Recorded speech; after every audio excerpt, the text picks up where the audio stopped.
Όλους, εύχομαι να είστε καλά. Σήμερα θα δώσουμε ένα τέλος οριστικό στο ζήτημα του αν τελικά ο Βλάντιμιρ Πούτιν, ο Ρώσος πρόεδρος, είναι εν ζωή ή αν όντως έχει πεθάνει, καθώς έτσι ήθελαν διάφορα δημοσιεύματα. Το ποια ακριβώς ήταν αυτά τα δημοσιεύματα το έχουμε αναλύσει σε 2 προηγούμενα επεισόδια. Σήμερα θα πιάσουμε ακόμα ένα, αυτό εκ της Γερμανίας και αυτό το οποίο είχε παίξει στην Ελλάδα σχετικά με την Λουντμίλα και αυτά όλα που είχε υποστηρίξει η πρώην σύζυγός του, ότι τον απήγαγαν, έκαναν, έραναν. Θα τα δούμε τελικά όλα αυτά. Να δούμε επιτέλους ποια είναι η αλήθεια, τι έπαιξε. Λοιπόν, νεκρός ή ζωντανός, τι λέτε? Και για ποιο λόγο κάνω αυτές τις εκπομπές? Ακριβώς για να καταλάβετε ότι υπάρχει κόσμος που είναι μπερδεμένος. Δηλαδή 15% δηλώνει νεκρός, 70% ζωντανός, ένα 9% μέχρι στιγμής. Έχω μπερδευτεί, δεν ξέρω, και ένα 6% δεν είμαι σίγουρος. Γι' αυτόν ακριβώς το λόγο θα πιάσουμε αυτά τα δημοσιεύματα και θα δούμε τελικά τι παίζει. Αυτό το δημοσίευμα, το πρώτο αρχικά, της Λουντμίλα, της γνωστής μας Πουτίνα, η οποία η πρώην σύζυγός του έλεγε ότι τον άντρα μου τον έχουν σκοτώσει πράκτορες και όλα αυτά. Πολύ πιστευτή η ιστορία. Έτσι, μπήκαν στο σπίτι, τον αντάλλαξαν αργότερα με σωσία. Εγώ την είχα γλιτώσει στο τσαφ. Ήταν και εμένα να μου δημιουργήσουν σωσία, αλλά πρόλαβα και έφυγα. Πάρα πολύ ωραία ιστορία, πάρα πολύ πιστευτή ιστορία. Και υποτίθεται πως αυτό το δημοσίευμα είχε πρωτοανέβει στην εφημερίδα της Γερμανίας Die Welt, ο κόσμος. Έψαξα λοιπόν να βρω αν όντως αυτή η εφημερίδα έχει κάνει σχετικό αφιέρωμα και μαντέψτε, δεν βρήκα απολύτως τίποτα. Καλά ακούσατε. Δεν βρήκα απολύτως τίποτα που να επιβεβαιώνει ότι όντως η Λουντμίλα είχε δώσει τέτοια, τουλάχιστον παλαιότερα, είχε κάνει δηλαδή τέτοια δήλωση σε δημοσιογράφους και είχε πει αυτά τα πράγματα. Ωραία. Και για το λόγο του αληθές έπεσε μπροστά μου ένα άρθρο των Greek hoaxes, πώς λέγονται αυτά τα ελληνικά hoaxes, λοιπόν, όπου και αυτοί έκαναν παρόμοια έρευνα και είδαν πως τελικά όλο αυτό το πράγμα δεν κολλάει. Καθώς έκατσαν οι άνθρωποι και έψαξαν αν όντως υπάρχει κάτι τέτοιο, π.χ. όπως η Welt, έτσι και κάποιες άλλες ιστοσελίδες, όπως το Before It's News, don'tlink.com /FIRG, ούτε εκεί πέρα μπόρεσαν να βγάλουν άκρη. Υπήρχαν κάποιες ρώσικες ιστοσελίδες, πήγαν από τη μία στην άλλη, από τη μία στην άλλη, ψάξαν και τελικά κατάλαβαν ότι αυτό το οποίο είχε παίξει ως άρθρο της γερμανικής εφημερίδας Die Welt δεν ήταν τίποτα άλλο παρά μόνο κάποιο σχόλιο, απίστευτο σχόλιο, το οποίο είχε γράψει κάποιος σε κάτι ρώσικους ιστοτόπους, επαναλαμβάνω, όπου ο καθένας μπορεί να πει και να γράψει, απίστευτο. Και εκεί μέσα δημιουργήθηκε όλη αυτή η παραπληροφόρηση, η οποία παραπληροφόρηση, παρεμπιπτόντως, ανέβηκε και στο κανάλι αυτό. Ανέβηκε και στο κανάλι, και στο iEfημερίδα. Ανέβηκε και στο NGR. Δηλαδή, έπαιξε συνεχώς σαν είδηση αυτό το πράγμα, ξανά και ξανά, με αποτέλεσμα πάρα πολύ να πιστέψουν ότι όντως η εφημερίδα Die Welt είχε βγάλει τέτοιο δημοσίευμα, γεγονός το οποίο, επαναλαμβάνω, σύμφωνα και με τα ελληνικά hoaxes, δεν ευσταθεί, καθώς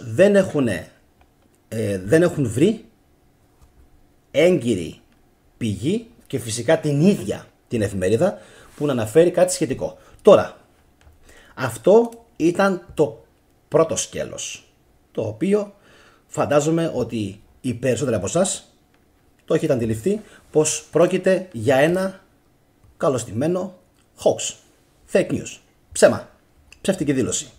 Λοιπόν, πάμε παρακάτω. Υπάρχει και κάτι ακόμα πέραν αυτών των δηλώσεων. Δηλαδή τι? ότι ο Πούτιν όντως πέθανε. Όχι ότι όμως τον απήγαγαν πράκτορες της CIA, αλλά τι, ότι όντως πέθανε. Από τι? Άλλα δημοσιεύματα κάνουν λόγο για έμφραγμα, άλλα κάνουν λόγο για καρκίνο.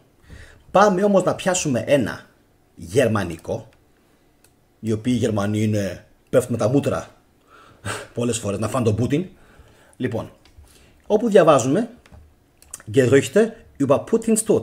Kreml-Sprecher nennt neue Details. Φήμες για τον θάνατο του Πούτιν. Εκπρόσωπος τύπου του Κρεμλίνου δίνει νέες λεπτομέρειες.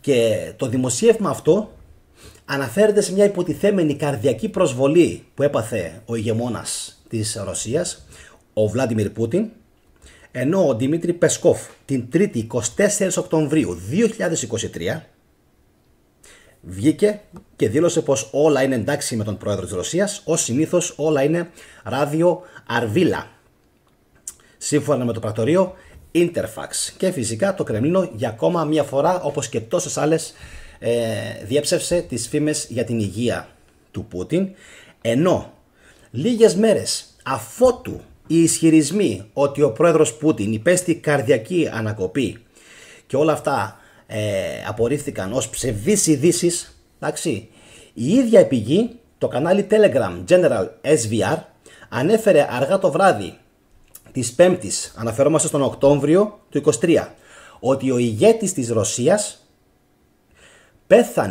πάλι πέθανε, στο πολυτελές παλάτι του, στο δάσος Βαλντάι. Ξέρουμε όλοι ότι έχει ένα σπίτι εκεί, έτσι, τεράστιο. Σύμφωνα πάλι με αυτή την έκθεση, ακούστε τώρα, άλλη συνωμοσία. Οι παρευρισκόμενοι γιατροί αποκλείστηκαν στο δωμάτιο όπου ήταν το σώμα του Πούτιν, από το προσωπικό ασφαλείας του Πούτιν εννοείται, έτσι, ότι αποκλείστηκαν, ενώ οι αξιωματούχοι του Κρεμλίνου αποφάσισαν, και ανοίγω τα εισαγωγικά, πώς να διατηρήσουν το τρέχον καθεστώς Πούτιν και να εγκαταστήσουν κάποιον σωσία του στην κυβέρνηση. Ο εκπρόσωπος του Κρεμλίνου Πεσκόφ διέψευσε και αυτή την αναφορά ως μια παράλογη διαστρέβλωση πληροφοριών και φυσικά έκανε λόγο πως τα μέσα μαζικής ενημέρωσης παύλα εξαπάτησης της Δύσης φυσικά και θα ήθελαν να δουν τον Βλάντιμιρ Πούτιν νεκρό. Έτσι. Αυτό είναι νομίζω εμφανές, είναι ξεκάθαρο ότι αυτοί οι άνθρωποι αν μη τι άλλο έχουν δείξει από την πρώτη στιγμή, όχι τώρα, από το 99, ότι τον θέλουν νεκρό, ότι δεν τον συμπαθούν καθόλου. Θυμηθείτε και τι είχε γίνει με τους Τσετσένους. Από τότε ακόμα του λέγανε οι δικοί του σύμβουλοι του Πούτιν να προσέχει πάρα πολύ τους Τσετσένους εξτρεμιστές και να εγκαταστήσει σε διάφορα σημεία τους οσίες όταν δίνει π.χ. Όταν περνάει από κάποιο σημείο ή όταν θέλει να δώσει μια πάρα πολύ σημαντική συνέντευξη, να μην τη δίνει ο ίδιος, να υπάρχουν σωσίες του. Γιατί? Για να τους καθαρίζουν, να τον περνάνε ως αυτόν. Εντάξει. Λοιπόν, επίσης κάποιοι φίλοι στο κανάλι μου έγραψαν πριν λίγες ημέρες στα 2 βίντεο που ανέβηκαν και μου προκάλεσε πολύ μεγάλη εντύπωση ότι στη Ρωσία, σε κεντρικές πλατείες υπάρχουν πάρα πολλοί σωσίες του Πούτιν. Είναι τόσο πολύ κοινό το πρόσωπο που έχει ο Πούτιν με πολλούς άλλους στη Ρωσία. Οπότε κάλλιστα μπορεί να έχει σε πάρα πολλά σημεία της Ρωσίας ο Βλάντιμιρ Πούτιν πάρα πολλούς σωσίες. Ακόμα και άθελά του, έτσι. Ακόμα και άθελά του. Αυτό είναι απίστευτο. Άρα, έχουμε και λέμε, για να ξεκαθαρίζει το πράγμα. Πρώτον, το δημοσίευμα με τη Λουντμίλα, και αν μπορέσω, μισό λεπτάκι λίγο, να σας το δείξω κιόλας. Να κάνω λίγο μια καταγραφή οθόνης, το πρόγραμμα περιήγησης που κάνω, να σας δείξω λίγο κάτι. Λοιπόν, είμαστε εδώ. Ωραία, δεν ξέρω αν μπορώ ταυτόχρονα να φαίνομαι κι εγώ. Ωραία, τέλεια. Πάμε από εδώ. Μεταφορά. Λοιπόν, είμαστε εδώ. Ωραία. Die Welt Ludmila Putin ist tot. Αν πατήσετε στην αναζήτηση στο Google, στα γερμανικά, για να βρείτε αυτό το δημοσίευμα, αυτό το υποτιθέμενο δημοσίευμα, το οποίο το ψάξα, υποτίθεται ότι ανέβηκε κάποια στιγμή το 2015. Θα δείτε ότι δεν υπάρχει κάποιο σχετικό άρθρο στην γερμανική εφημερίδα Die Welt. Πάμε λίγο να το δούμε. Lundmila Putina kehrt mit einem Lächeln zurück, που σημαίνει ότι η Lundmila επιστρέφει με ένα χαμόγελο πίσω. Μετά, Vladimir Putin, aktuelle News und Bilder zum Präsident, τίποτα. Δηλαδή, ειδήσεις και φωτογραφίες του Προέδρου αυτή τη στιγμή. Julia Nawalnaya, ihr habt ihn zu Lebzeiten gefoltert, jetzt, τελεία. Φαντάζομαι ότι μιλάει η σύζυγος του Ναβάλνη και αναφέρεται στο ότι υπέφερε και όλα αυτά ο Ναβάλνη. Μετά, πάμε παρακάτω. Putin, wieso er Kinder, Familie und Ex-Frau geheim hält. Για ποιο λόγο ο Πούτιν κρατάει κρυφή την οικογένειά του, τα παιδιά του και την πρώην γυναίκα του. Από κάτω πάλι, Biden του Ναβάλνη Στότ. Τι δήλωσε ο Biden για τον θάνατο του Ναβάλνη. Οπότε, όπως καταλαβαίνετε, δεν υπάρχει τίποτα απολύτως στην Bild που να επιβεβαιώνει αυτό το πράγμα. Ότι η Bild είχε ανεβάσει κάποια στιγμή τέτοιο άρθρο ή ακόμα και ότι το είχε γράψει στην εφημερίδα της. Δεν ξέρω αν μπορώ να συνεχίσω να κατεβώ και πιο κάτω, να δω αν έχει τίποτα άλλο. Όχι, δεν έχει. Λοιπόν, το ίδιο ακριβώς εντωμεταξύ, εντάξει, το ίδιο ακριβώς έγινε και όταν έκανα την αναζήτηση στα αγγλικά. Όταν δηλαδή πάτησα στα αγγλικά ότι η σύζυγος του Πούτιν, η πρώην σύζυγος του Πούτιν, δήλωσε ότι απήχθη, δηλαδή Vladimir Putin abduction, ωραία, ή kidnapping που πάτησα, ή Vladimir Putin was kidnapped, πάλι δεν βρέθηκε κάτι, ούτε στα αγγλικά, που σημαίνει ότι αυτό το πρωτοσέλιδο που είχε παίξει νομίζω και στο Star στο Sky, δεν μπορώ καλά να θυμηθώ, αλλά συγγνώμη λίγο, θα το βρω, τα hoaxes, άμα το δούμε εδώ πέρα, λένε ότι είχε παίξει, πού είχε παίξει, πάμε λίγο πιο πάνω, έπαιξε πού έπαιξε ρε παιδιά, βόμβα, το βλέπετε έτσι, εδώ, λοιπόν, πού είχε παίξει, στο Star είχε παίξει. Μάλιστα. Πολύ ενδιαφέρον. Αυτό που σας είχα ανεβάσει, αυτό που είχα ανεβάσει στο κανάλι τις προηγούμενες 1-2 στο α μέρος και στο β μέρος, συγγνώμη, που είχα κάνει το σχετικό αφιέρωμα για τον Βλάντιμιρ Πούτιν. Τι συμπέραμε λοιπόν από όλα αυτά? Φαντάζομαι ότι και μετά από τα γερμανικά τα δημοσιεύματα σχετικά με τον υποτιθέμενο καρκίνο του Πούτιν ή με το έμφραγμα του Πούτιν, εντάξει, σωσίες έχει. Αυτό είναι σίγουρο. Δεν υπάρχει περίπτωση. Τον έχουμε πετύχει σε πάρα πολλά σημεία, σε πάρα πολλά μέρη του κόσμου. Όντως, σωστοί αναλυτές, σοφοί αναλυτές, άνθρωποι οι οποίοι είναι εμπειρογνώμονες, έχουν εντοπίσει ότι πολλές φορές έχει κατέβει από διάφορα αεροπλάνα και έχουν καταλάβει, εννοείται, δεν είναι χαζί, πως είναι ο σωσίας του. Ποιος ο λόγος? Για να μπορέσει να πάει στην χύψη συνάντηση που είναι να κάνει με τα πρόσωπα, ήρεμα και ωραία, ανενόχλητος, ώστε αν σε περίπτωση που γίνει κάποια όντως επίθεση εις βάρος του, εντάξει, να μπορέσει να βγει αλόβητος, να μην πάθει τίποτα. Λίγο να κλείσω εγώ τώρα το παράθυρο που είχα ανοίξει. Λοιπόν, να βγει αλόβητος και να μην υποστεί τα ίδια που προσπαθούν να κάνουν οι Αμερικάνοι σε διάφορους άλλους πρόεδρους ανά τον κόσμο. Γιατί ξέρουμε όλοι ότι όπου δεν πιάνει ο λόγος του economic hitman, περνάει η πράξη της CIA. Εντάξει.